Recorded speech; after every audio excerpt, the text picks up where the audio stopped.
Sinuyod ng MMDA ang ilang kalsada sa Taguig para tanggalin ang mga nakahambalang sa mga kalsada at bangketa.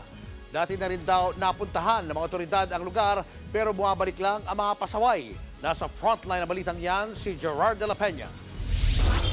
Dali-daling nagligpit ang mga nagtitindang ito sa talipapa sa Kalayaan Avenue sa Taguig nang dumating ang mga tauhan ng MMDA Strike Force. Kinumpis ka ng mga otoridad ang mga gamit nila sa pagtitinda na sinakop na ang kalsada. Pag nandyan na po, tinatanggal naman namin. Kailang biglaan po.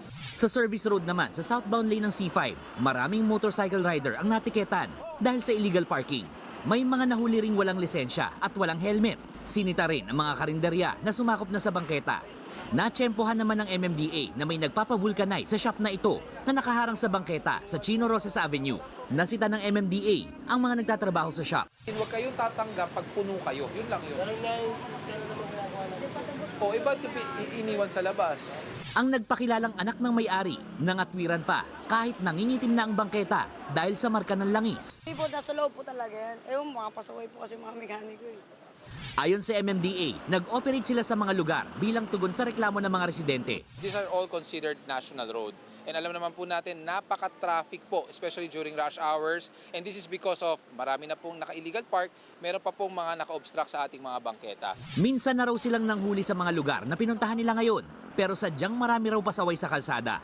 Hindi pa man natatapos ang buong maghapon, eto nang eksena dito sa talipapang inoperate ng MMDA kanina.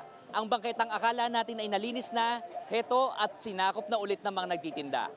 Panawagan naman ng MMDA sa lahat, iwasan ang ilegal na pagparada at ang paglalagay ng anumang bagay sa bangketa dahil para rin ito sa ikaluluwag ng daloy ng trapiko at ikagiginhawa ng mga commuter at pedestrian. Nagbabalita mula sa Frontline, Gerard de la Peña, News 5. Mga kapatid, Julius Babaw po. Iba na ang may alam at may pakialam sa panahon ngayon.